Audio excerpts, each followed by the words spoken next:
Distinguidos participantes, reciban nuestra más cordial bienvenida a este webinar académico denominado Pena de muerte en el Perú, una práctica ética en un Estado de Derecho. Como estudiantes del curso de Filosofía y Ética a cargo del docente Jesús Alberto Sarriaga García, tenemos el honor de presentar este espacio de reflexión crítica. Para ello, primeramente, permítanme presentar el equipo organizador conformado por Leandro Ferreira Ruiz, Cintia García Lobón, Camila Muñoz Suárez, Priscila Rodríguez González, Jocelyn Tafur Morales y quien les habla, Abigail Seijas Muñoz. Hoy contaremos con la valiosa participación de dos destacados expertos, el magíster Sandro Ruiz Pareja y el doctor Michael Remigio Quesada, que nos van a brindar sus perspectivas desde este tema. Ahora bien, juntos reflexionaremos el día de hoy sobre estos dilemas éticos, jurídicos y humanos de esta práctica. Para ello, les doy el paso a mi compañera Camila, quien brindará un video introductorio sobre el tema. La pena capital mata de inmediato, mientras que la cadena perpetua lo hace lentamente. ¿Quién es más verdugo, el que te mata en pocos minutos o el que tarda toda una vida en hacerlo? Frase del dramaturgo ruso Anton Chekhov. Tras esto me presento. Mi nombre es Camila Celeste Muñoz Suárez. Muy buenas tardes con todos. Antes de empezar con los conocimientos que nos brindarán nuestros expertos, nos tomaremos este espacio de reflexión, pues escucharemos aquellas voces que muchas veces pasan desapercibidas. Esto nos ayudará a observar desde otro punto de vista este dilema que nace a partir de los problemas sociales a los que nos enfrentamos en el día a día. Escuchemos atentos.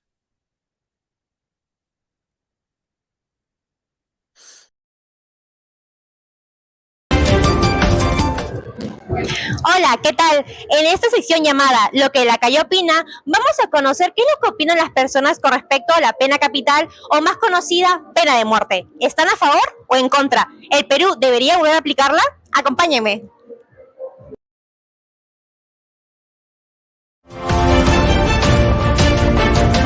Sí, yo estaría de acuerdo, señorita, porque hay muchos delincuentes acá en Perú. Necesitamos urgente, señorita, pena de muerte, que dicten las autoridades. Claro que sí, ¿por qué no? Yo estaría en contra, estoy en contra de todo lo que tenga que ver contra el maltrato hacia una persona. En contra. Bueno, sí, no, no les convendría tal vez de repente a nadie, ni siquiera al mismo gobierno tampoco, pues no. Sí, sí se debería aplicar así, de esa manera no hay tanta delincuencia, tantas violaciones. ¿Y usted qué opina? Disculpe. Igual, señorita, para que no haya mucha delincuencia. Para los violadores, yo opino que sí. Para las penas máximas, por ejemplo, violadores, asesinatos, a esas cosas, digo yo. Bueno, yo estoy a favor, pero en ciertos delitos, por ejemplo, ¿no? Los que homicidio calificado, violaciones sexuales a menores y en más que todo delitos más graves que existen aquí en el Perú. Bueno, yo por mi parte estoy a favor porque al final una persona que quita la vida a otra, no, no tiene consecuencias al final porque aún pueden liberarlo por algunos temas X y al final la familia afectada no tiene justicia, ¿no? En contra. Yo estoy en contra. ¿Fundamento por qué? Ya, bueno, porque yo creo que nosotros no tenemos derecho a quitar la vida a nadie porque somos seres humanos, el cual nos hace diferente a los animales porque somos seres racionales y tenemos que entender también por la parte religiosa de que solo Dios te da la vida y Dios te la quita, nosotros no. Bien, como hemos podido apreciar, han habido diversas posturas, diversos pensamientos filosóficos, diversas opiniones con respecto a la pena de muerte en nuestro país. ¿Debería aplicarse? ¿Están a favor o en contra? Dime, ¿tú qué opinas?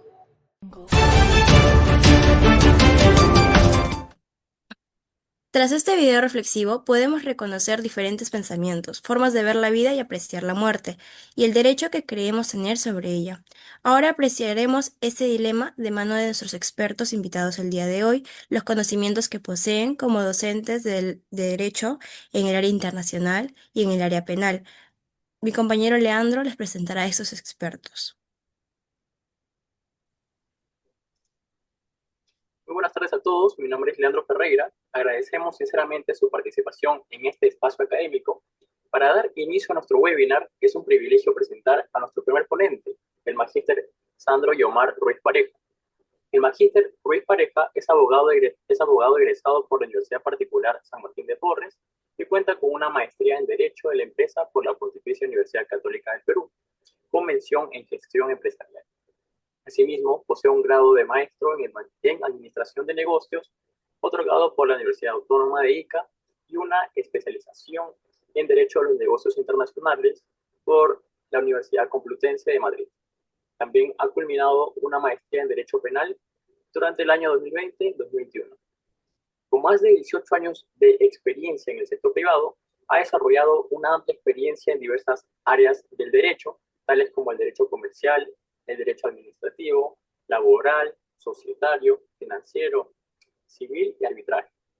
Además, está acreditado como conciliador extrajudicial general y especializado en derecho de familia, además de desempeñarse como árbitro en procesos de contrataciones con el Estado. Cabe resaltar que ha fortalecido su formación con más de 30 diplomados y cursos en especialización en materias como litigación penal, fiscalización laboral, contrataciones públicas, derecho societario, tributario, registral y gestión pública.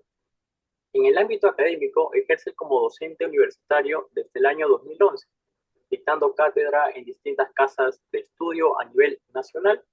Actualmente asesora legalmente a reconocidas empresas en el sector financiero, industrial y de servicios. Recibamos con mucho aprecio al magíster Ruiz Pareja. Adelante, por favor.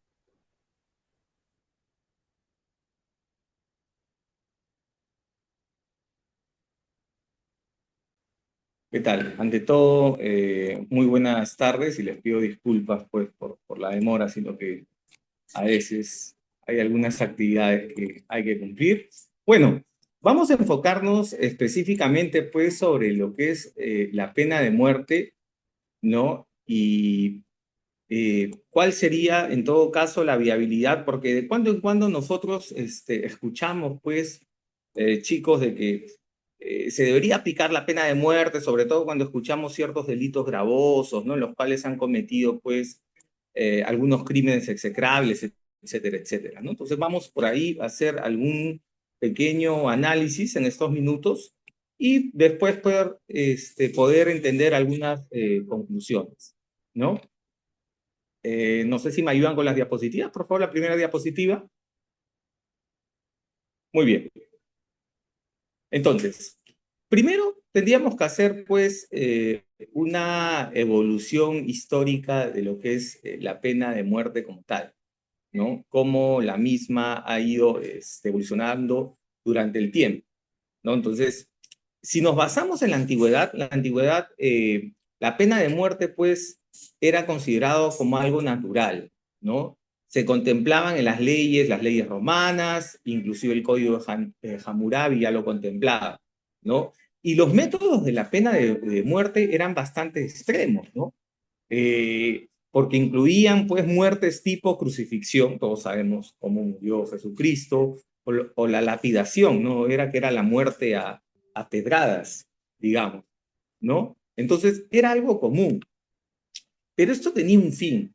El fin principal era, pues, infundir temor, servir como un castigo público como tal, ¿no? Posteriormente, pues, si vamos avanzando en la Edad Media, también era considerado como un espectáculo, ¿no? Si nosotros vemos algunas películas, podemos ver ahí, pues, que la gente se congregaba, pues, a ver cómo es que mataban a las personas, cómo se daban las ejecuciones, ¿no? Eran eventos públicos, inclusive también seguían siendo brutales, ¿no? Porque se utilizaban métodos, pues, como la hoguera, contra las brujas, por ejemplo, el Tribunal de la Santa Inquisición también aplicaba este tipo de muertes, el desmembramiento, el ahorcamiento, la decapitación de las personas, etcétera, etcétera, ¿no? Ya posteriormente, conforme va evolucionando, pues, la humanidad, ya surgen, sigue aplicándose la pena de muerte, pero ya surgen otro tipo de elementos más rápidos, más humanos, por así decirlo de alguna manera, ¿no? Como por ejemplo la invención de la guillotina. Pero ya se empieza, chicos, a cuestionar, ¿no? Si estaba bien o no estaba bien, pues, que este tipo de sanción pueda ser aplicada dentro de lo que es una sociedad, ¿no? Conforme he ido avanzando, ya empezó a haber, pues, una tendencia de abolición, una tendencia abolicionista en muchos países, ¿no? Y en el caso de los países pues, que la siguen manteniendo, ya no se utilizan estos métodos tipo la guillotina, ¿no? O la hoguera, sino pues han surgido otros métodos, como por ejemplo la silla eléctrica, el cual también ya quedaba en desuso, o las famosas inyecciones letales, ¿no? Hay algunos países en los cuales se sigue aplicando inclusive el fusilamiento y todo, ¿no? Entonces, pero actualmente la pena de muerte, chicos, pues ya ha sido abolida en la mayoría de los países, sobre todo los países democráticos, ¿no? Pero todavía sigue persistiendo en algunos países, ¿no? Sobre todo en países los cuales no tienen una democracia. No todos, pero sí, por ejemplo, como China, como países de Medio Oriente, e inclusive Estados Unidos, pero en algunos estados, ¿no? Entonces, y esto pues genera pues una discusión sobre qué debe de prevalecer, ¿no? El derecho a la vida, si es un mal necesario, etcétera, etcétera. Siguiente, por favor. Entonces, ¿cuáles son los fundamentos teóricos de la pena de muerte, no? Durante muchos siglos, la pena de muerte fue aceptada, chicos, sin ningún tipo pues de discusión, ¿no? Era considerada pues la reina de las penas. Durante siglos, pues chicos, la pena de muerte fue aceptada sin discusión, lo hemos dicho, ¿no? Y la justificación moral que tenía la pena de muerte se basa en dos grandes, digamos, teorías, ¿no? La teoría retribucionista y la teoría utilitarista. Ahora, ¿qué nos dice la teoría retributiva? Lo que busca esta teoría, pues chicos, es la represión, ¿no? Que el culpable sufra y pague por el delito cometido, ¿no? Entonces, con este sufrimiento, digamos, de alguna manera se pensaba de que se podía restablecer el orden jurídico y pues, inclusive se hablaba de una retribución divina, ¿no? Por ejemplo, Santo Tomás de Aquino, tal, hablaban pues de la pena pues como un castigo, una expiación del pecado, una purificación, ¿no? Porque había sido contra el orden divino, porque solamente Dios era el único que podía quitar la vida de una persona, ¿no? Una retribución moral, como dice Kant, ¿no? La cual no busca prevenir como tal, sino hacer justicia, ¿no? El mal se retribuye con mal. Y una retribución jurídica, como dice Hegel, ¿no? Entonces, al ser el delito la negación de un derecho, la pena como tal va a redimir al delincuente y va a restaurar el orden jurídico. Y también tenemos la teoría utilitarista, ¿no? La cual dice, pues, ¿cuál es la utilidad de la pena? Y en ese orden de ideas, chicos, el castigo se justifica solamente si produce, pues, unas consecuencias, ¿no? No solamente porque se haya cometido una ofensa, sino que hay una justificación que tiene que ver con su utilidad social, ¿no?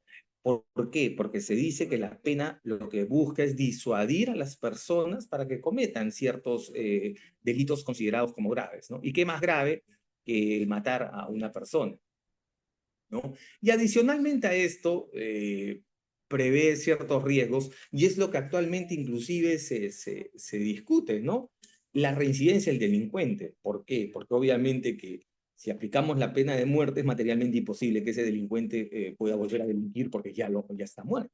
Y además reduce los costos inclusive del Estado en cuanto pues el que tengamos que internar a alguien en un centro penitenciario, ¿no?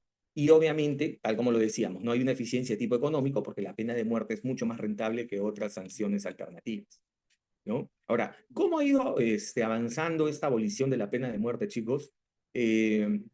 A partir de 1945, que se crea la Organización de Naciones Unidas, solamente había 8 países que habían abolido, pues, habían retirado de su legislación la pena de muerte para todos los delitos, ¿no? Pero conforme vamos viendo, avanzando el tiempo, 1965, ya 25 países la habían abolido, 11 para todos los delitos, ¿no? Ya en 1998, alrededor de 60 países ya la habían abolido, y así sucesivamente, ¿no? Y se habla primera vez si es que realmente la pena de muerte disuade o no disuade el crimen, ¿no? Porque ese es un punto que también es muy importante.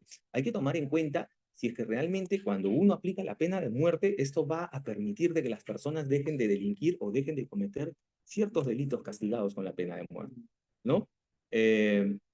A partir del año 2018, la gran mayoría de países ya han procedido a realizar la abolición, ¿no? En todas las regiones del mundo, sin importar la cultura o religión, ¿no? Entonces, sin embargo, hay grandes potencias como China, como la India, como Estados Unidos, no en todos los estados, pero muchos estados de los Estados Unidos se siguen manteniendo y existe pues obviamente una preocupación ética, ¿no? ¿Por qué? Porque la pena de muerte es irreversible, ¿no? Y en todo tipo de situación puede haber errores judiciales, errores de derechos humanos, ¿no? Ahora, actualmente, pues chicos, los tratados internacionales que regulan, en el caso, por ejemplo, de lo que es la prohibición de este tipo de pena, tenemos el Pacto Internacional de Derechos Civiles y Políticos de 1966, ¿no? El cual en su artículo 6 establece, pues, que el derecho, perdón, a la vida es el más importante y obviamente va a limitar la aplicación de la pena de muerte, inclusive a los delitos considerados más graves, ¿no? Y el más importante y en el cual, pues, digamos, de alguna manera, limita en el caso de nuestro país, es la Convención Americana sobre Derechos Humanos, o también conocida como el Pacto de San José de Costa Rica, ¿no? En la cual, pues, restringe, digamos, el que los países que han suscrito esta convención puedan contemplar la pena de muerte dentro de sus legislaciones, ¿no? Ahora, ¿qué aspectos éticos y morales podemos considerar en lo que es, pues, la pena de muerte en nuestro país? Uno, pues, el derecho a la vida universal, ¿correcto? La vida es un derecho inalienable, es un derecho fundamental, ¿correcto? La autoridad moral que podía tener el Estado,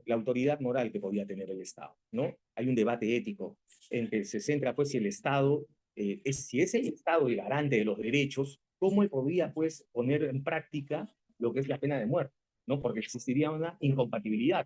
Y el Estado debe proteger a la persona humana, ¿no? Si nosotros revisamos el artículo 1, por ejemplo, de nuestra Constitución, y vemos cuál es el fin del Estado, ¿no? El respeto de la persona humana y su dignidad, ¿cómo podría, pues, ser vulnerar este derecho fundamental, ¿no? Y lo referido a la retribución versus la rehabilitación, ¿no?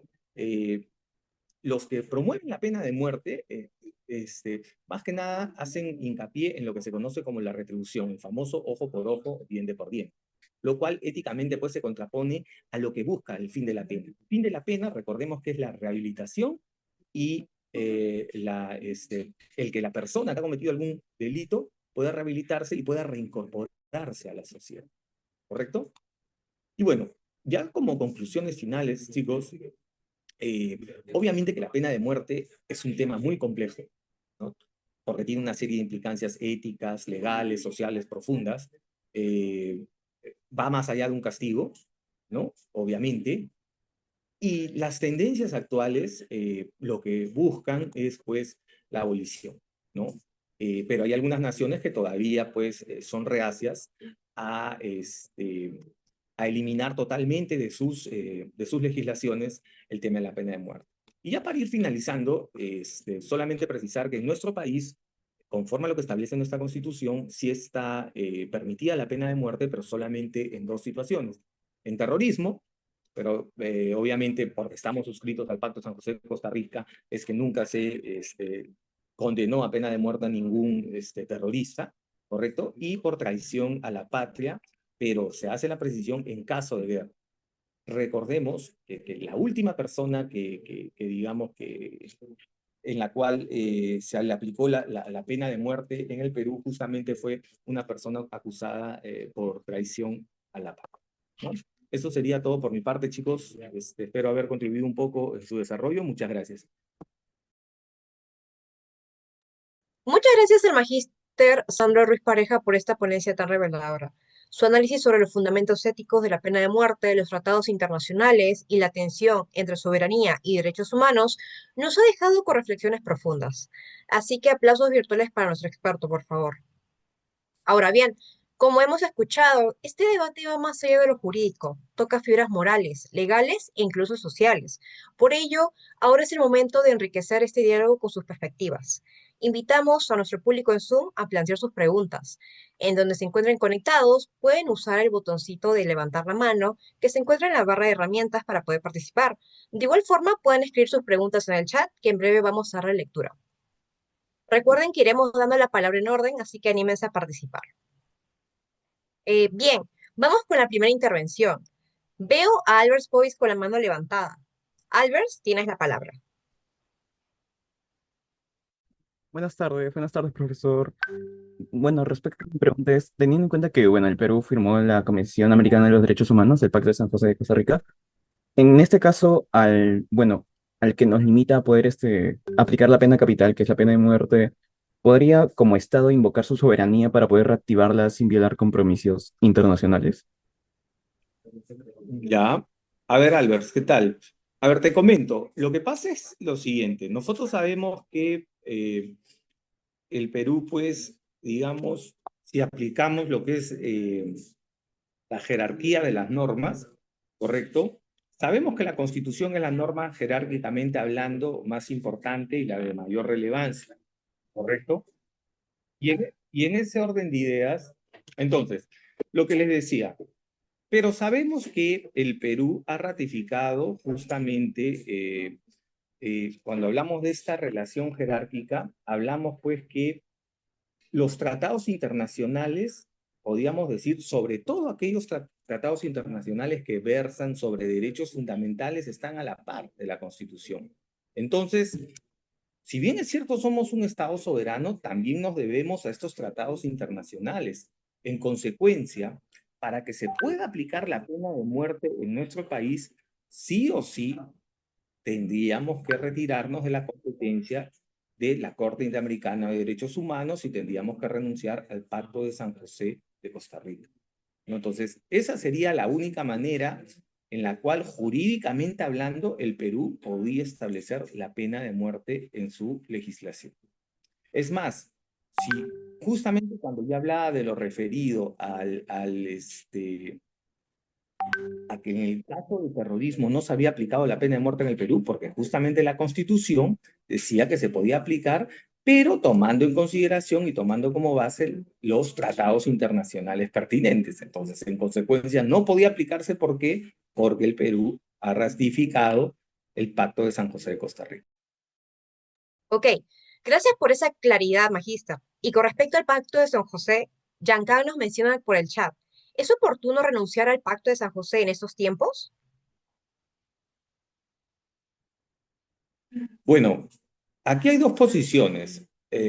¿Por qué? Porque el Pacto de San José de Costa Rica, recordemos que en muchas situaciones, cuando se agota la vía nacional y una persona entiende que han podido ser vulnerados sus derechos fundamentales, puede acudir a esta corte, ¿no? Entonces, en el caso de nosotros retirarnos de la jurisdicción del Pacto de San José de Costa Rica, no solamente estaríamos renunciando al tema de que se pueda aplicar la pena de muerte en nuestro país, sino también estaríamos renunciando a la total jurisdicción de la Corte Interamericana de Derechos Humanos. ¿Eso qué significaría? Significaría que en ningún caso podía ir a esta corte. Perfecto. Ahora pasamos a Evelyn Morales. Evelyn, adelante con tu pregunta, por favor. Muy buenas tardes, compañeros. Muy buenas tardes, ponencia. Quería hacer una consulta, bueno, una pregunta, ¿no? Kant definía la retribución como exigencia ética, pero si el Estado toma una vida para afirmar el derecho a la vida, ¿no es como que cae en una contradicción que socava su propia legitimidad moral? Es que justamente existe esa discusión. Hay una discusión ética y una discusión moral. Digamos de alguna manera que el Estado no se puede poner al mismo nivel que la persona que ha cometido un delito, por así decirlo, ¿no? Entonces, como tú de repente has cometido, porque generalmente, ojo, la pena de muerte se aplica en situaciones en crímenes, los crímenes más execrables. Entonces, bajo esa premisa, si tú has matado a alguien, por ejemplo, o de repente has violado a un niño y lo has matado, entonces nosotros te castigamos de esa manera. Entonces, obviamente que había ahí una contradicción, sobre todo ética, ¿no? Porque estarías castigando, digamos, con la misma herramienta sobre algo de que tú estás también juzgando, por así decirlo, ¿no? Bien, gracias. Asimismo, tenemos otras preguntas en el chat. Fernando Quiliche nos menciona, la Constitución establece la pena de muerte para ciertos delitos. Entonces, ¿por qué ese mandato aún no se cumple si es una orden constitucional? Justamente, justamente fue lo que respondí a su momento, ¿no? Que nuestra Constitución establece la pena de muerte, pero bajo dos supuestos. Ojo, traición a la patria no ha habido, porque dice traición a la patria en caso de guerra, ¿correcto? Entonces, hace algunos años, una persona fue juzgada por traición a la patria porque aparentemente estaba vendiendo información específicamente a Chile, ¿no? Pero no pudo ser condenado a muerte porque sí fue condenado en el tribunal militar, en la jurisdicción militar, pero no se le pudo aplicar la pena de muerte por una sencilla razón, porque no estábamos en caso de guerra, ¿correcto? Y en el caso de terrorismo, como lo dije, no se ha podido aplicar. ¿Por qué? Porque estamos todavía sometidos a la jurisdicción del Pacto de San José de Costa Rica.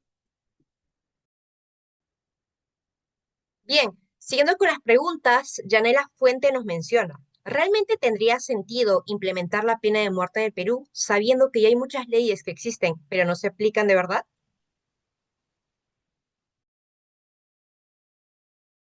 Bueno, en mi opinión, la pena de muerte, o sea, como dije, ¿no? Cada vez que vemos un crimen execrable, un crimen muy violento, siempre aparece en telas de juicio o aparece en el clamor popular la pena de muerte, pero hay que tomar en cuenta también lo siguiente, ¿no? O sea, la pena de muerte como tal, no sabemos hasta qué punto podría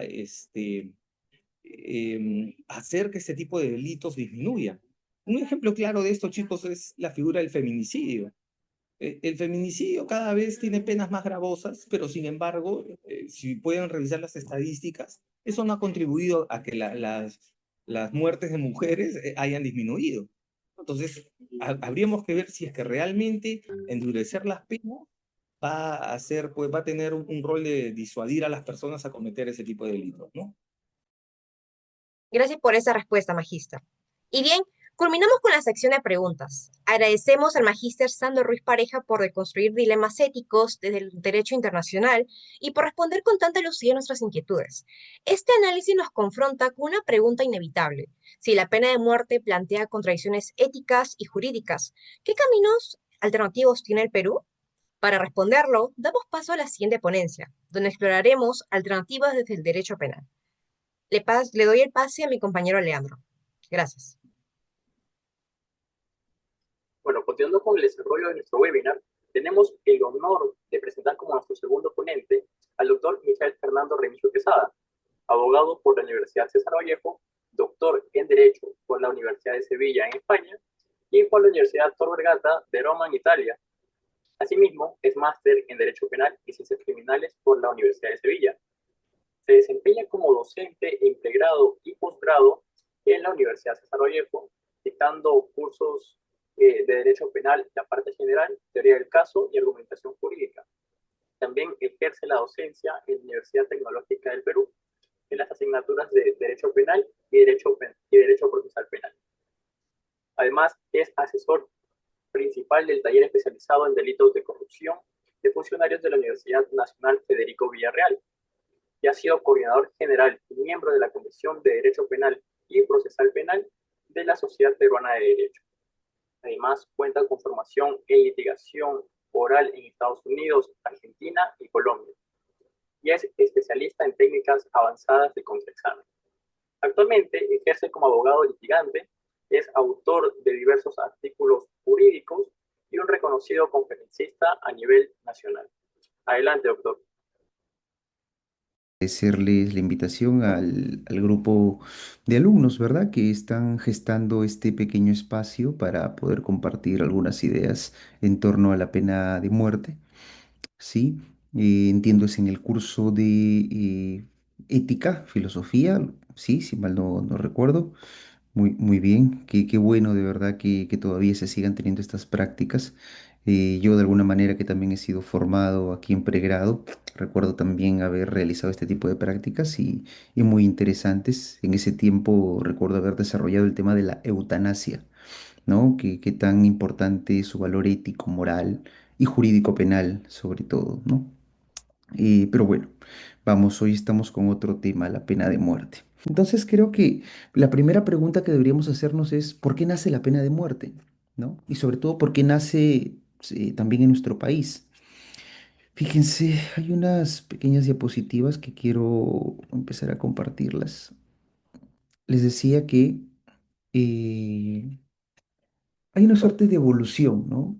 A ver, aquí hay un aspecto cronológico de la evolución de la pena de muerte, ¿ya? Donde nos vamos a dar cuenta que hay un vaivén desde inicio a fin, cómo, cómo es que desde todo el proceso evolutivo histórico, la época colonial, la emancipadora, la época republicana y hasta la actualidad, la pena de muerte ha ido evolucionando tanto a nivel de nuestra constitución y al día de hoy, como lo decía hace un momento el profesor, eh, hay dos supuestos solamente de aplicación. Pero, ¿de dónde nace esta inquietud o este escenario de la pena de muerte? ¿Sí? Definitivamente la génesis de la pena de muerte están en las sociedades eh, mucho más, digamos, poco desarrolladas, donde de alguna forma el inicio de la gestación histórica, de la gestación social, lo que hizo es tener que, como consecuencia de actos execrables, de comportamientos que iban en contra sobre todo de la propia estructura del Estado, porque a ellos se castigaba, es que nace la pena de muerte. La pena de muerte no nació estrictamente para un ladronzuelo, pues tampoco nació para quizá una persona abusiva que golpeaba todos los días a su esposa, a su mujer o a su hijo, ni tampoco nació la pena de muerte para pues los actos extorsivos o los actos de corrupción estrictamente. No nació para eso la pena de muerte. Así como las organizaciones criminales. Hoy que ya cada vez que la policía, la fiscalía o el poder judicial observa que hay cuatro o cinco personas que ya han cometido un delito y dicen es organización criminal, no, tanto las organizaciones criminales como la pena de muerte, una es conducta y la otra es consecuencia, nacieron estrictamente para actos delictivos que ponían en juego la estructura del Estado, la estructura de una determinada sociedad. Es decir, para este tipo de comportamientos nace la pena de muerte.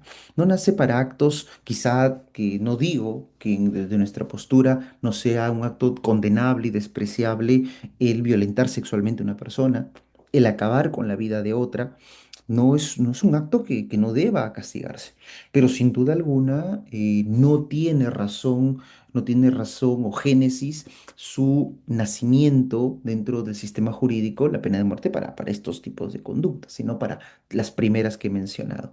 Entonces, así de esta manera evoluciona. ¿Sí? Y si se dan cuenta por allí en la evolución de la histórica de nuestro Estado, la pena de muerte por ahí se mezclan o se introducen por cuestiones políticas, ojo, por cuestiones políticas, delitos o ilícitos como el homicidio, el asesinato, ¿no? Pero de ahí son retirados. Y al final nos hemos quedado, ya explicado por el tema de los tratados internacionales, con dos supuestos, ¿no? Cuando traicionas al país, en el caso de guerra exterior, y segundo, cuando estás en el caso de terrorismo.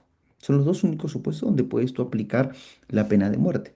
Ahora bien, teniendo este marco claro, este marco, este panorama, tanto de la evolución, de la razón de ser que tiene la pena de muerte, tenemos que responder a la pregunta en qué parte de la Constitución o en qué parte de las normas jurídicas se halla el reconocimiento legal de la pena de muerte, pues está en el artículo 140 de la Constitución. Esto es clave, recordemos esto siempre, ¿no? Y aquí se establecen los dos supuestos sobre los cuales se puede aplicar la pena de muerte.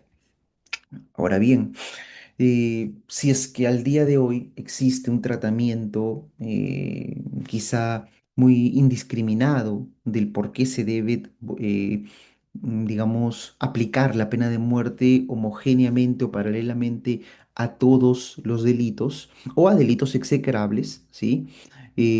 ¿Por qué es que entonces se mantiene la Constitución? ¿Cómo es que llega la pena de muerte estrictamente a nuestro Estado, ¿ya? Primero hay que tener en cuenta algo muy importante, ¿no? También leía muy atentamente algunas de las intervenciones que en el chat se daban cuando estaban a favor o en contra de la pena de muerte. Y habían posturas como va en contra de los principios de resocialización, que la pena de muerte no debe, digamos, permitirse porque va en contra de los principios del Código Penal, porque la pena de muerte arrasa con los principios de humanidad de las penas. Y bueno, aquí hay que tener algo muy claro, ¿no? Primero, no deja de ser un tipo de sanción la pena de muerte. Eso es clarísimo. Así como la pena privativa de libertad, así como la suspensión de derechos, la pena multa, la inhabilitación, que son consecuencias jurídicas de un acto delictivo, y la pena de muerte no deja de ser una consecuencia jurídica. Lo que ocurre es que la pena de muerte es la consecuencia más drástica, más grave, ¿sí? Ahora bien, ya desde hace unos años, se ha ido desterrando esta idea que la ejecución de estas penas, como la pena de muerte, como la cadena perpetua, como las penas privativas de libertad de larga duración, o como la inhabilitación atemporal, una inhabilitación perpetua, lesionan los principios de humanidad o los principios del Código Penal. Ya se ha dejado claro que esta ejecución de las penas nada tienen que ver con el Código Penal. O sea, nada tiene que ver con el derecho penal. Hay otra rama del derecho que se encarga de poder analizar la ejecución de las medidas o de las consecuencias jurídicas. Y esta es el derecho penitenciario o es el derecho de ejecución penal, que es otra cosa, ¿sí? Que es una rama del ordenamiento jurídico que se vincula estrictamente con una de las instituciones del Estado que depende del Ministerio de Justicia, que es el INPE, el Instituto Nacional Penitenciario, ¿sí? Que sus principios, su estructura, su sustancia, su dogmática es otra. Al derecho penal le es indiferente la ejecución de la pena. Es por eso que hoy se tiene muchas penas que de alguna forma se aplican y aun cuando se cuestionan su constitucionalidad, su humanidad, siguen aplicándose. Por ejemplo, la cadena perpetua, ¿no? A mí me parece tal cual como una pena de muerte, solo que, como lo dijeron al inicio en la presentación, una te mata inmediatamente y otra te mata en el tiempo. Porque con la cadena perpetua estás diciendo al ser humano, tú no vuelves a ver la luz de la libertad, ¿no? Tú no vuelves a ver la luz de la libertad y de alguna manera mueres en prisión. Eso es cadena perpetua, ¿no? La pena de muerte es, tampoco vuelves a ver la luz de la libertad, pero ya no la vas a ver aquí indefinidamente, si no es que yo voy a acabar con tu vida inmediatamente. Entonces, hay que tener esto muy claro, un tema muy interesante, ¿ya? Donde de alguna forma, si queremos responder a la pregunta ¿por qué subsiste en la Constitución? En principio, aquí hay unas cuatro eventuales o posibles respuestas. Primero, porque efectivamente hay un símbolo de severidad. Y esto debe entenderse de alguna forma como que el Estado necesita de alguna manera, a través de sus disposiciones, tener que dar mandatos a la sociedad donde de alguna forma se limita a ciertas actuaciones, ¿no? Por ejemplo, ¿por qué nosotros no robamos? ¿Por qué las personas de bien no hurtamos, no extorsionamos?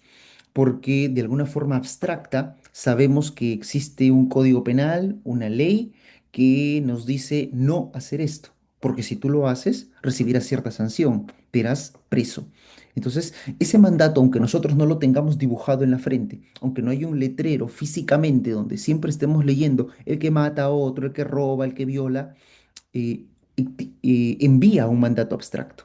Ese mandato abstracto es el que limita a la gente de bien a decir, no lo hagas.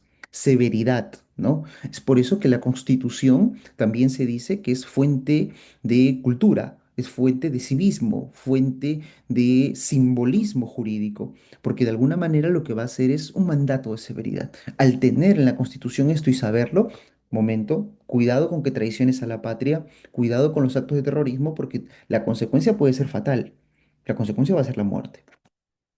Definitivamente yo podría agrupar los otros tres, digamos, supuestos en que contexto del 93, dificultad de reforma e inercia política son supuestos meramente políticos.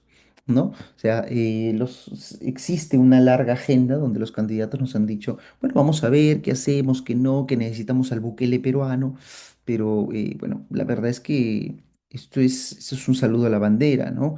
Y me agrada mucho esta frase, un debate polarizante sin urgencia práctica. Eso es verdad. Eso resume verdaderamente lo que de forma política o en el contexto político está teniendo el país, ¿no? Es un debate polarizante, es decir, un debate de extremos. Oye, el que dice sí y el que dice no, siempre va a acabar.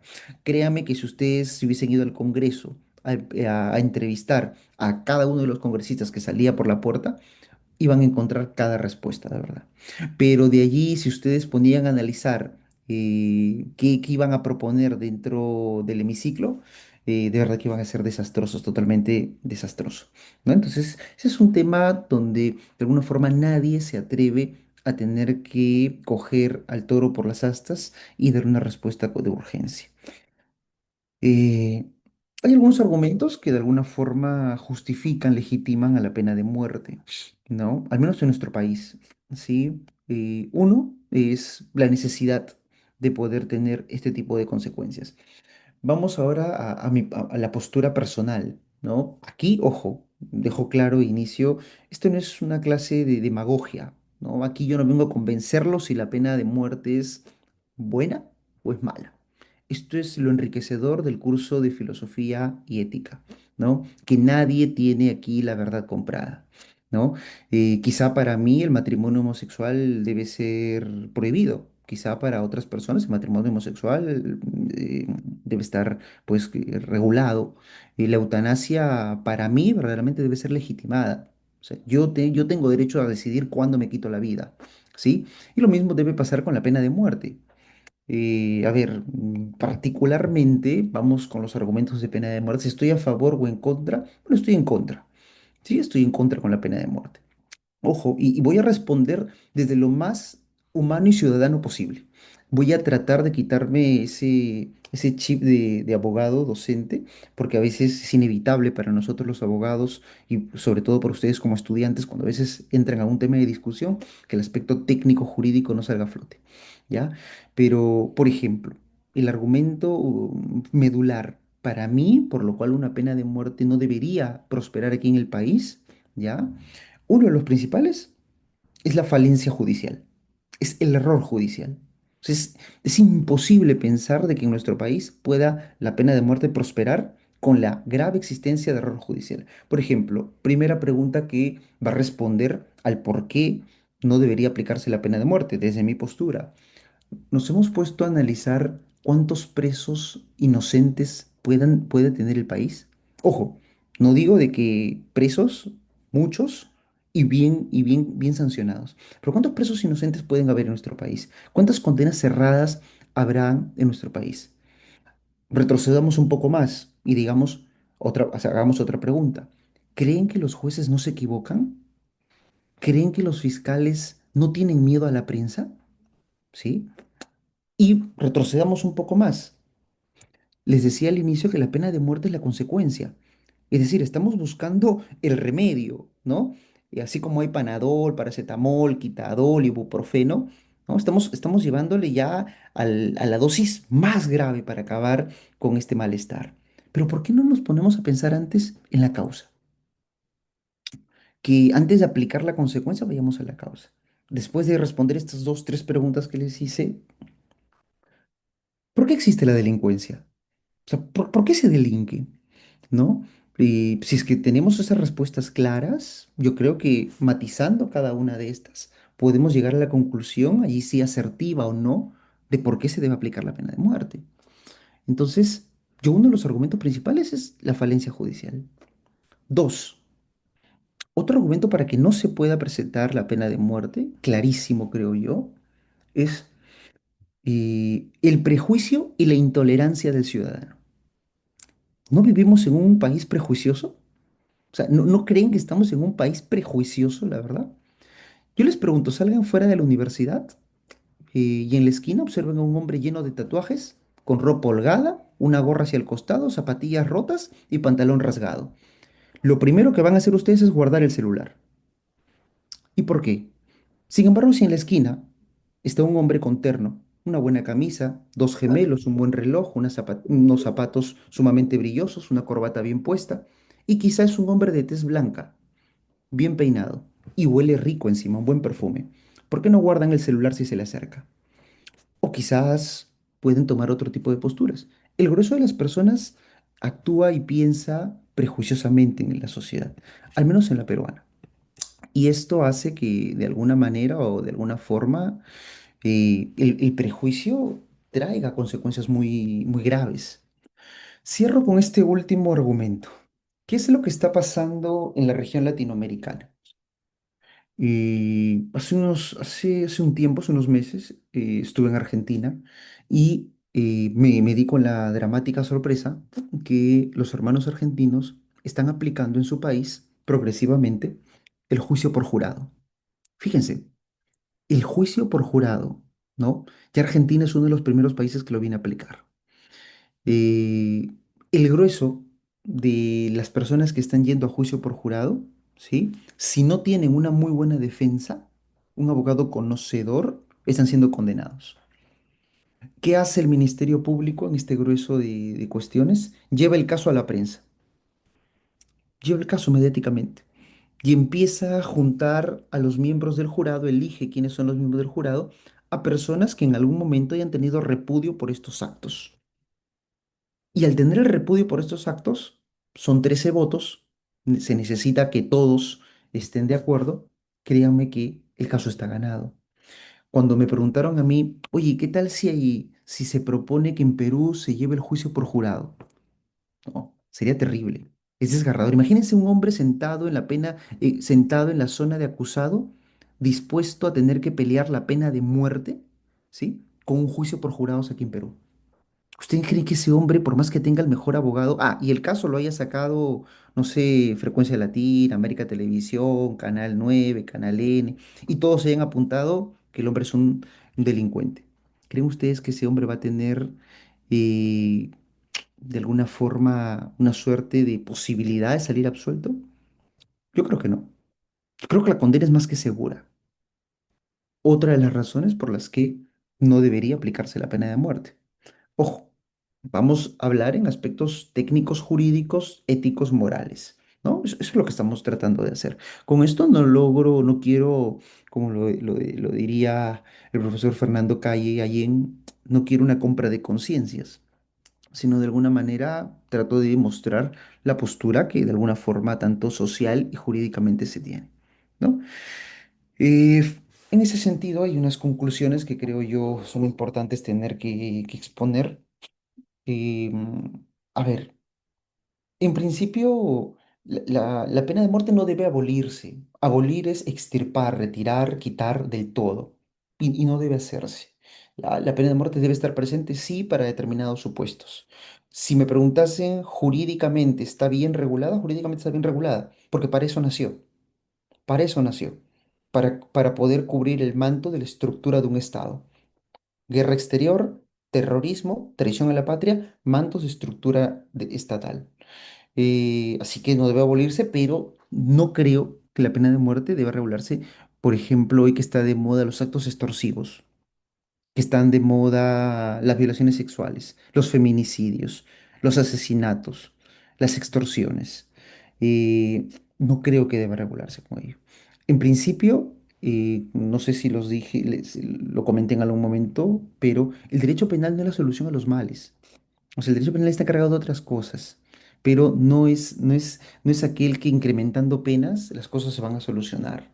¿No? Hace un momento escuché que el profesor Sandro dijo efectivamente, los índices de feminicidio, ¿no? Las penas han sido elevadas, aun cuando el feminicidio es uno de los delitos con, con peor redacción que tiene el Perú. El Perú tiene una redacción espantosa del delito de feminicidio, ¿no? Y la tiene espantosa porque de alguna forma la creó de la manera más satánica, ¿no? O sea, el hombre que mata a la mujer por su condición de tal. Fíjese, o sea, ese hombre que mata a su mujer, ese hombre no podría ni tener madre, no podría ser criado porque odia a la mujer. Entonces, a partir de ahí, ojo, con esto digo, debe protegerse, debe haber tutela penal con la mujer, sí, debe haber tutela penal.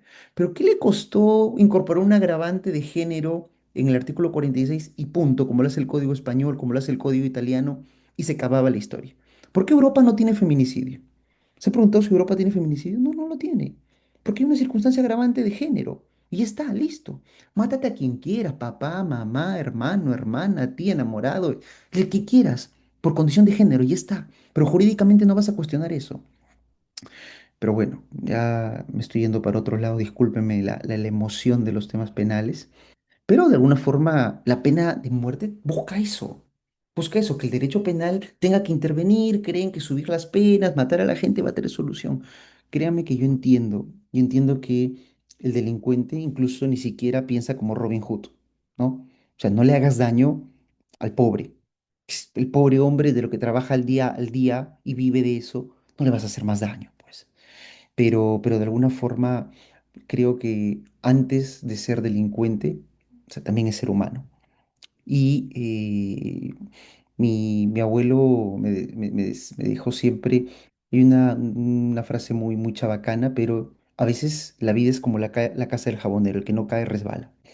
Y de alguna forma todos estamos dispuestos o prestos a pasar por una situación como esa. Y solo cuando nos toque ese dedo acusador, ahí vamos a darnos cuenta y decir cuánta razón tenían los textos, ¿no? O sea, necesito de mis garantías y derechos porque enfrentarse a una pena de muerte debe ser, esto no es Prison Break.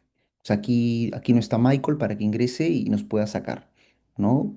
Así que esta es la vida real. Agradecemos al doctor Michael Remigio Quesada por esta ponencia tan elucidativa.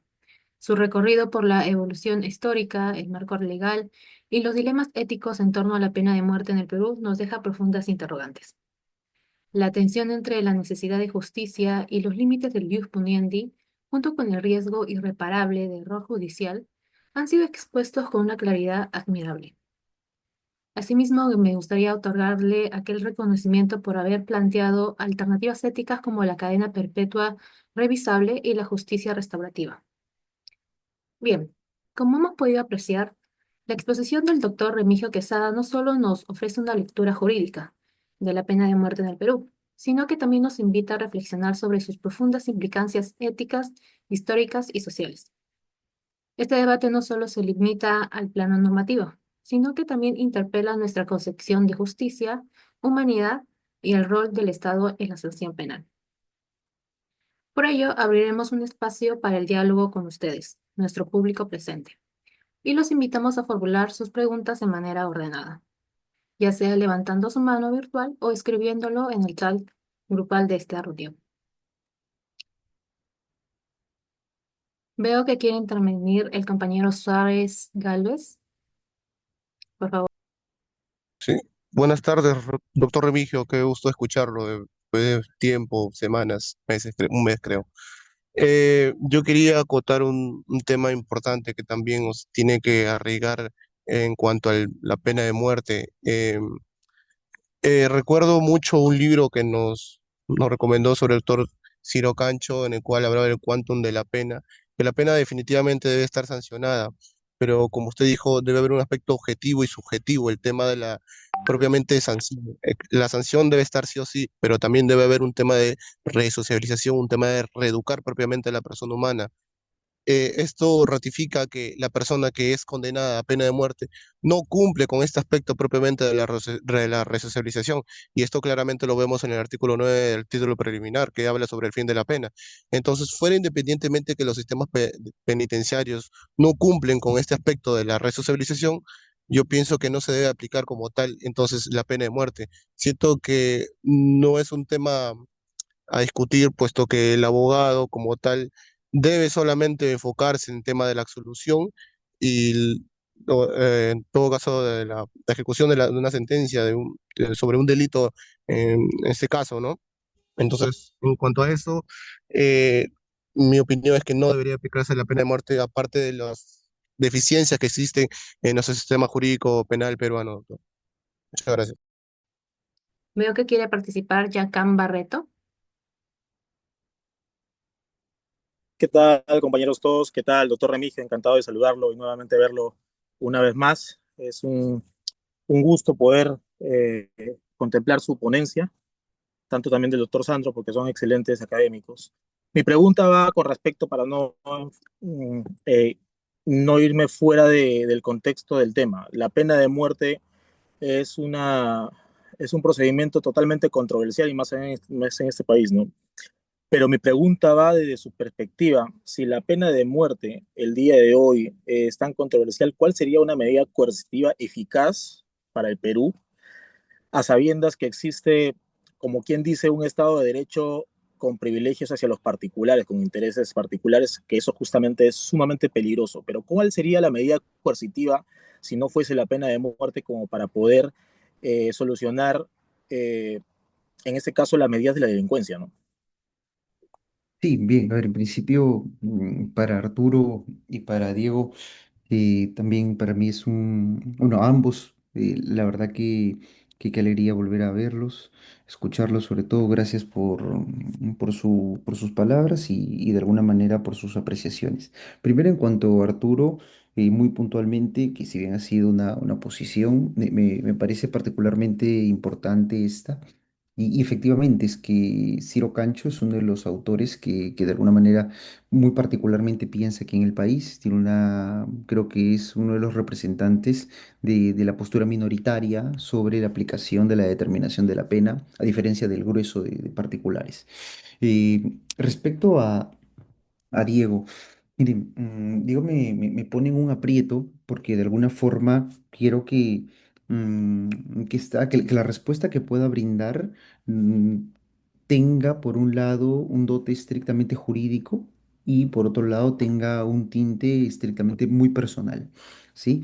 A ver, sin duda alguna creo que he entendido que conciliamos que la pena de muerte no debería, digamos, aplicarse en un Estado de Derecho como el nuestro. Pero, ¿qué medida coercitiva, me pregunta él, o sobre todo, qué medida jurídica gravosa es la que pudiese aplacar esto? La verdad es que ninguna. O sea, honestamente, ninguna. Las penas o las consecuencias tenemos todas las que el Código Penal ha regulado, todas, ¿ya? Tienen un nivel de primacía en función de su gravedad, ¿no? Y, y ninguna de estas nos va a poder tener que retirar o cuidar del círculo de criminalidad. Es que lo que debe ocurrir es otra cosa en función de las consecuencias jurídicas. Porque, a ver, antes de la pena de muerte ya teníamos penas privativas de libertad. Y nuestras penas privativas de libertad llegan hasta los 35 años, ¿de acuerdo? Ya teníamos cadena perpetua, ¿sí? O la pena atemporal.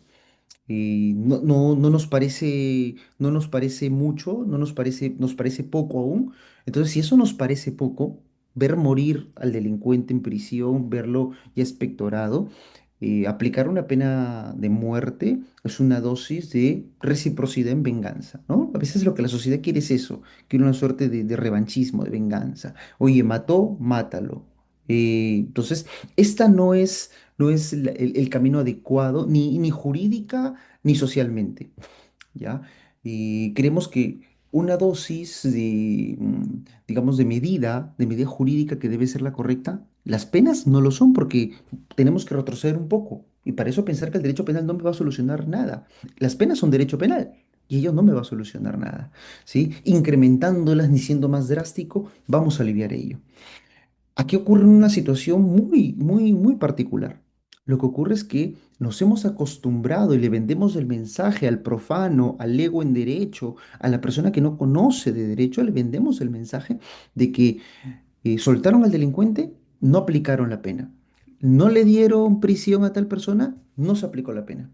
Hace unos días golpearon a unos policías, ¿ya? Y los dejaron en libertad, hubo impunidad. Es que no es impunidad, se aplicó lo correcto. Se hizo lo correcto. O sea, les guste o no, no es el espacio para discutirlo, pero se hizo lo correcto jurídicamente. ¿Sí? ¿Qué es lo que ocurre? El contexto es otro. Estamos mal aplicando las instituciones del derecho. Nos estamos llevando por un camino que es el inadecuado, ¿no? Entonces, quizá para no extender la postura, la profundidad del argumento, porque la verdad que hay muchas razones por las cuales estamos equivocados que el derecho penal va a solucionar estas cosas, pero puedo resumir en que estamos mal aplicando las instituciones del derecho penal pensando que éstas van a ser el salvavidas de la sociedad. pensando de que a más penas se va a acabar la delincuencia. Y esto no es así, esto no funciona en ningún país del mundo. Sin embargo, y aquí viene el dote personal y no político, ojo, yo creo que lo que carece la sociedad en este país y en el mundo entero es una cultura axiológica. Y toda educación viene de casa. El Estado no invierte en educación. Nos quiere tener cegados, nos quiere tener quizá mimetizados, ¿no? Aislados del conocimiento. Porque manteniéndonos aislados del conocimiento hacen con nosotros lo que desean. Y como hay una escasez de cultura axiológica, no tenemos valores, en la sociedad no hay valores, no se le enseña a los niños hoy, y debería hacerse, ¿no? Que si hay un lápiz bolígrafo en la carpeta, él no debería llevárselo a casa, debería dejarlo, ¿no?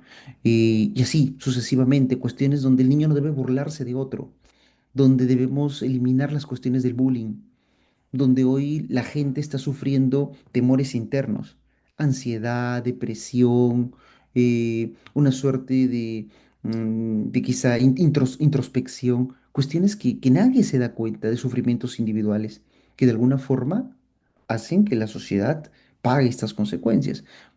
Cierro con esto. ¿De dónde creen que aprendió ese jovencito hoy que puede estar robando celulares en los paraderos de los semáforos?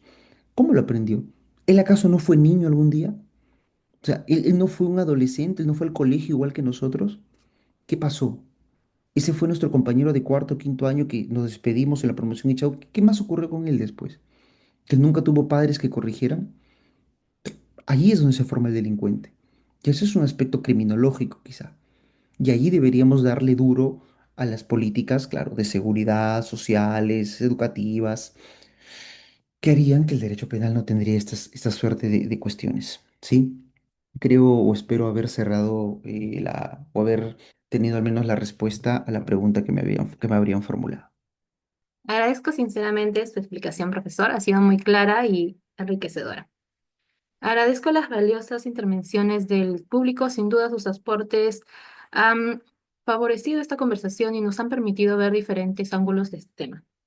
Para cerrar esta ronda de preguntas, queremos dejar una última pregunta abierta que servirá como punto de reflexión tanto para nuestros ponentes como para quienes nos acompañan hoy. Le doy ahora el pase a mi compañera Priscila, quien nos compartirá esta última pregunta.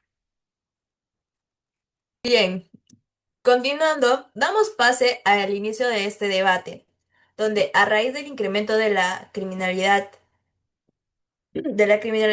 y la violencia, hemos visto a raíz de todo esto eh, sobre el tema, la presidenta estaba hablando sobre el tema de la pena de muerte, si está de acuerdo en aplicarla de nuevo.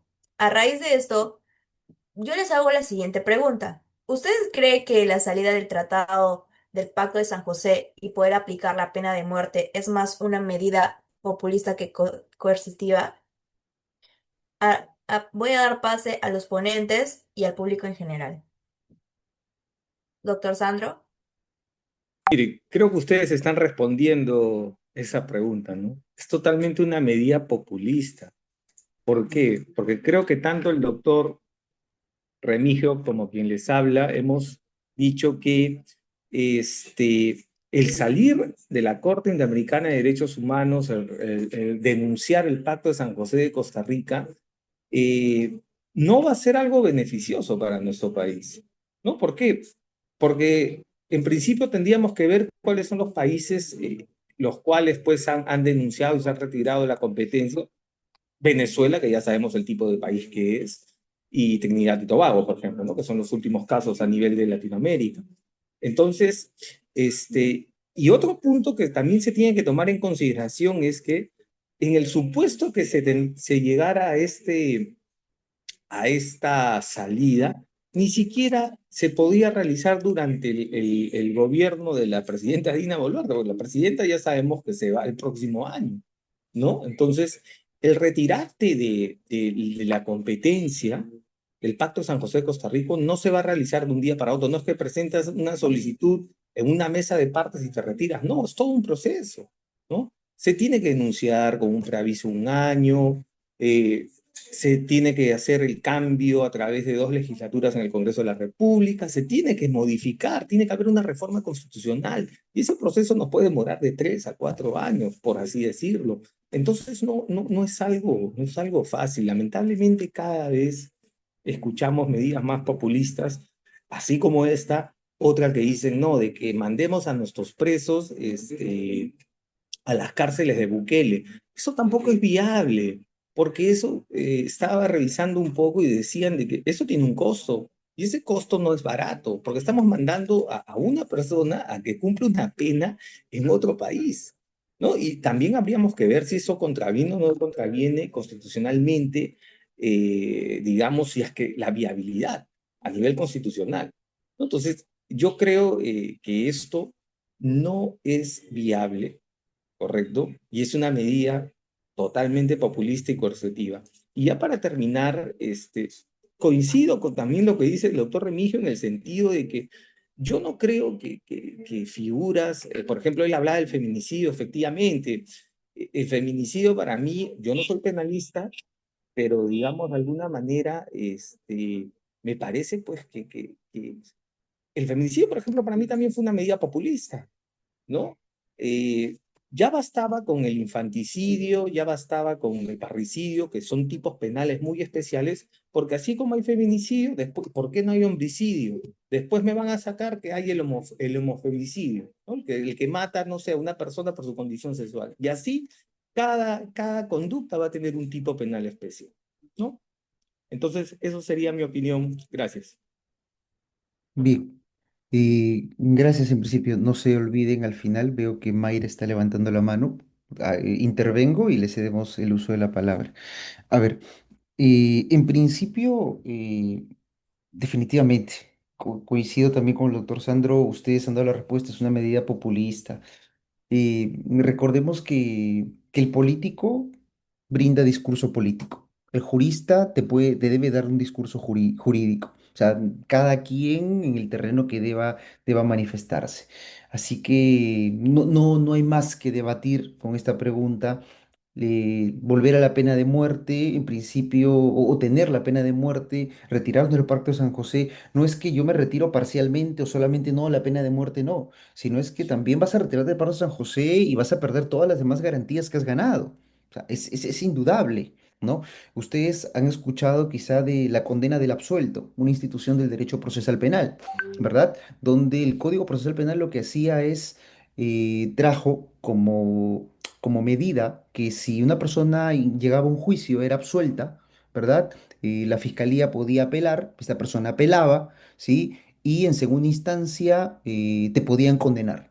Fíjese, esa es la condena del absuelto, ¿no? Y la verdad es que tú te preguntabas, oye, ¿qué pasaba con este absuelto si ahora lo han condenado? ¿Puede recurrir el fallo? Y la verdad es que ya no, porque ya se acabó la vía impugnatoria ordinaria, porque ya el recurso de apelación se instauró por única ocasión. Él pudiese acudir, quizá había un recurso de casación, pero eso era insostenible, porque para tú aplicar un recurso de casación o interponerlo, debes de acudir con una vía de primera y segunda instancia denegada. Entonces, la Corte Interamericana, este pacto de San José que tanto estamos pidiendo que nos retiremos, obligó al Estado a que deba de crear una suerte de salas de apelaciones para la condena del absuelto. Entonces, fíjese qué hubiese ocurrido allí. A este tipo de pactos también le debemos agradecer estas situaciones, ¿no? Y no solamente en el proceso penal, seguro que han dado una suerte de atributos para los procesos civiles, administrativos, contenciosos, laborales, comerciales, y etcétera. O sea, para todo el ordenamiento jurídico perderíamos una suerte de muchas garantías por crear un capricho político de volver a la pena de muerte. Lo que deberíamos preocuparnos, repito, es por todo lo que hemos conversado, por aplicar correctamente las instituciones y de alguna forma tener que reforzar ahí algunos cimientos que no son jurídicos. Yo creo que antes del problema jurídico, recordemos que estamos hablando de pena de muerte, derecho penal, o sea, estamos hablando de lo último que se debe aplicar, ¿no? La última ratio. Y antes de eso hay otros controles, creo. La educación es lo primero. Siempre he pensado eso. No creo que hay algo más poderoso antes que enfrentar cualquier problema previo, si no es con la educación. Gracias. Buenas tardes, doctor Sandro, doctor Remigio, un gusto volver a reencontrar por este medio y asistentes en general, ¿no? Para mí, desde mi punto de vista, y como lo han indicado los doctores, sería más populista, ¿no? por varias razones. La primera, desde una perspectiva pública y política, porque la pena de muerte pues, es un debate fuerte, más que todo este tema, y más aún que se podrá ver o notar que esta medida quizás va a ser más para poder calmar a la población, ¿no? Ante la demanda que hay por el tema de inseguridad ciudadana. Dos, ver realmente si es eficaz, ¿no? Ante la reducción del crimen. Y según pues estudios basados, ¿no? En el tema si la aplicación de muerte ayudaría o no al tema de contrarrestar el tema de la criminalidad, pues definitivamente no hay una correlación para ello, ¿no? En el tema de la pena de muerte, y si realmente pues esta consideración va a ser de que haya un significativo, un índice menos, ¿no? Y tres, más que todo importante, es el tema de los derechos humanos y las consideraciones éticas, como ustedes también están exponiéndolo aquí, pues si sabemos que el pacto, pues San José, ¿no? Es un tratado internacional, ¿no? Que protege los derechos humanos, pues considero de que salir de ese tratado va a generar pues distintas controversias, ¿no? Y preocupaciones más que todo éticas. Para terminar, la vida es un derecho y el derecho es toda la vida. Eso sería todo. Bien, para continuar le cedo la palabra a Abigail. Y bien, llegamos al final de nuestro webinar. Agradecemos profundamente a nuestros expertos por estos valiosos aportes de este tema tan necesario y complejo. Y también a todos ustedes, público en general, por haber acompañado a todos nosotros durante toda esta ponencia. Y pues sin duda este tema dentro de nuestro país implica todos estos dilemas de justicia, de derechos humanos y también de estos límites del poder estatal dentro de un Estado de Derecho. Así que los invitamos a continuar profundizando en este tema que es tan importante en nuestra sociedad. Y muchas gracias a todos por formar parte de este encuentro. Hasta la próxima.